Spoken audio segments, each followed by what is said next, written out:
Hello students, the topic we are going to discuss today is कार्डियोटॉनिक्स। ये हमारे जो cardiotonics होते हैं वो कार्डियोवास्कुलर ड्रग्स के अंतर्गत आते हैं। तो इनकी जो डेफिनेशन है वो देख लीजिए। Agents that have a strengthening effect of the heart or that can increase cardiac output, they may be cardioglycosides. Students, जो कार्डियोटॉनिक्स होते हैं वो ऐसे एजेंट होते हैं जो हमारे हार्ट को स्ट्रेंथ या एनर्जी प्रोवाइड करते हैं, उन पर इफ़ेक्ट डालते हैं, जिसकी वजह से हमारा जो हार्ट होता है उसका आउटपुट बढ़ जाता है। ये हमारे कुछ होते हैं जो हमारे कार्डियोग्लाइकोसाइड्स होते हैं। नेक्स्ट डेफिनेशन है इनकी। The drugs are use to increase the heart contraction. Cardiac means heart and tonic means strength और energy. They provide energy and strength to cardiac muscle which increases the activity of heart. हम ये ऐसे drug होते हैं जिनको हम use करते हैं हार्ट के कॉन्ट्रैक्शन के लिए। जैसे कार्डियक मतलब हार्ट होता है, एंड टॉनिक मतलब स्ट्रेंथ और एनर्जी। हार्ट को स्ट्रेंथ और एनर्जी प्रोवाइड करना, और इन्हीं स्ट्रेंथ की वजह से जो कार्डियक की मसल्स होती हैं वो एक्टिवेट हो जाती हैं, उनकी एक्टिविटी बढ़ जाती है। Certain plants glycoside directly act on the heart muscle. जो हमारे प्लांट ग्लाइकोसाइड्स होते हैं वो डायरेक्टली हमारे हार्ट की मसल पर जाकर के एक्ट करते हैं, जैसे कि digitalis, squill, ETC are example of natural cardiotonics. ये जो हमारे डिजिटालिस, स्क्विल, ये जो हमारे होते हैं प्लांट्स, ये हमारे हार्ट के मसल्स पर डायरेक्टली जाकर के एक्ट करते हैं और ये हमारे कार्डियोटॉनिक्स ड्रग्स की तरह काम करते हैं। Classification of cardiotonic drug. इनका क्लासिफिकेशन देख लीजिए। सबसे फर्स्ट इनको क्लासीफाई करते हैं कार्डियोग्लाइकोसाइड्स में, जिसमें आती है हमारी ड्रग डिजॉक्सिन, स्ट्रोफेंथिन और कॉग्लिकॉन। ये ड्रग हमारे कार्डियोग्लाइकोसाइड्स में आते हैं। नेक्स्ट है सिम्पैथोमाइमेटिक ड्रग्स। सिम्पैथोमाइमेटिक ड्रग्स में आती हैं बीटा एडेनोमाइमेटिक्स, जिसमें ड्रग हमारी आती है प्रीनैल्टिरॉल और दूसरी ज़ैमोटिरॉल। नेक्स्ट है catecholamines and their derivatives. Catecholamine and their derivatives में आती है dopamine and dobutamine. Phosphodiesterase inhibitor, इसमें बाईपाइरिडीन डेरिवेटिव, जिसमें ड्रग आती है amrinone and milrinone. Imidazole derivative, जिसमें enoximone and piroximone. Benzimidazole derivative pimobendan. Next है cardiotonic drug which other mechanism, forskolin. अब स्टूडेंट्स, आप इनका मोड ऑफ एक्शन देख लीजिए। मोड ऑफ एक्शन हम कार्डियोग्लाइकोसाइड्स का बताएंगे, जिसमें डिजॉक्सिन ड्रग होती है, उसी का मोड ऑफ एक्शन आपको बताते हैं। इसमें डिजिटालिस कंपाउंड आता है। Digitalis compound are potent inhibitor of the cellular sodium potassium ATPase. Digitalis compound जो होते हैं वो हमारे पोटेंट इनहिबिटर होते हैं, जो हमारे सेल्स में सोडियम, पोटेशियम और एटीपीज पाया जाता है, उनको ये इनहिबिट करने का काम करते हैं।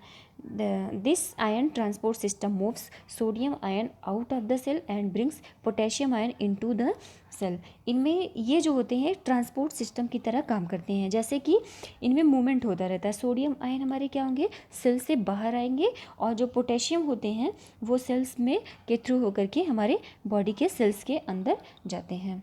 नेक्स्ट है स्टूडेंट्स, आप इसमें फिगर देख रहे हैं जिसमें मैंने एक सेल्स बनाया है, जिसमें आप ये देखिए डिजिटालिस को हम एक्ट करा रहे हैं, जो सेल्स के अंदर सोडियम पोटेशियम एटीपेज को क्या कर रही है, इनहिबिट कर रही है, अंदर जाने से इसको रोक रही है, जिसकी वजह से मैंने आपको बताया था कि सोडियम मूवमेंट होगा। सोडियम आयन हमारे बॉडी से बाहर जाएंगे। इसमें आप देख रहे हैं सोडियम बाहर जा रहा है और पोटेशियम की अंदर एंट्री हो रही है, जिसकी वजह से हमारा नेक्स्ट स्टेप है the sodium potassium ATPase also play an active role in the membrane potential. Sodium potassium ATPase होते हैं वो उनका बहुत ही इंपॉर्टेंट रोल होता है मेम्ब्रेन की पोटेंशियल को बनाए रखने के लिए। This pump is electrogenic because it transport 3 sodium ions out of the cells are ever 2 potassium ion that enter the cells। इनके जो ये एक पंप की तरह काम करते हैं, इसमें ट्रांसपोर्ट होता है 3 सोडियम के आयन। जो 3 सोडियम के आयन्स होते हैं वो हमारी बॉडी से बाहर जाते हैं, और 2 पोटेशियम आयन क्या होते हैं, हमारे सेल्स के अंदर आते हैं। एंड नेक्स्ट पॉइंट है sodium and calcium exchanger.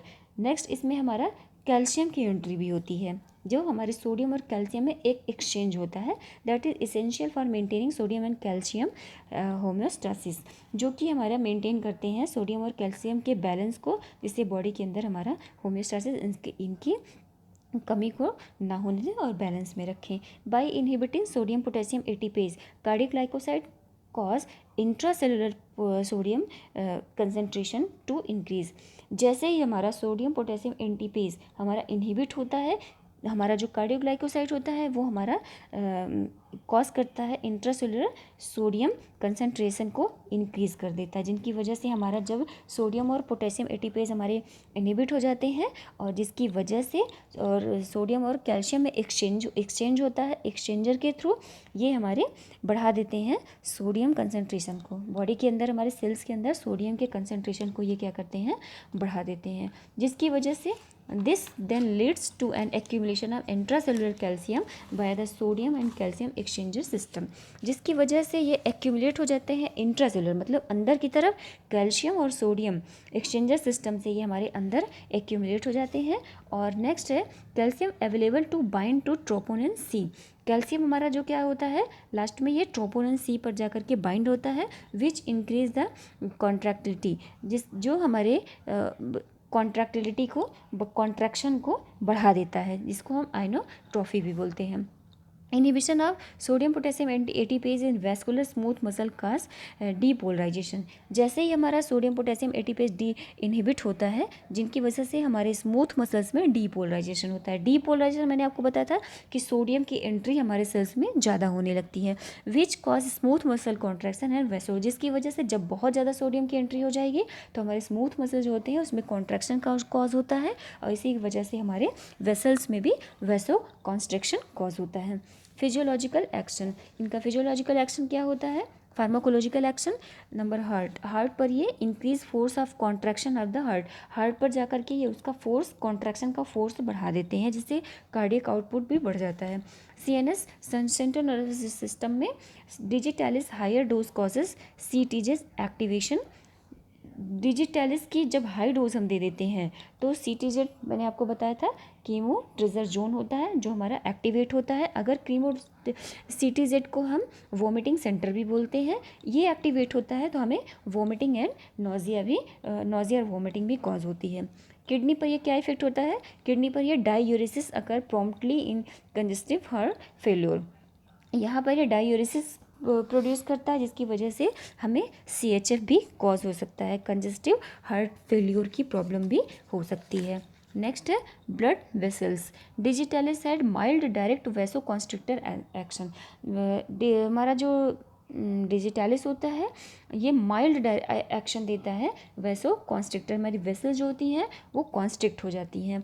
Adverse effect anorexia, nausea, vomiting, abdominal pain, vasoconstriction, visual disturbance, skin rashes, जिनकी वजह से हमें एनोरेक्सिया होगी, भूख नहीं लगेगी, नोजिया होगी, वोमिटिंग होगी, पेट में दर्द होगा, वैसेल्स हमारी कॉन्स्ट्रिक्ट होंगी, आँखों से देखने में डिस्टर्बेंस होगा और स्किन पर रैशेस हो जाएंगे। Uses congestive heart failure, systolic dysfunction and diastolic डैशफंक्शन।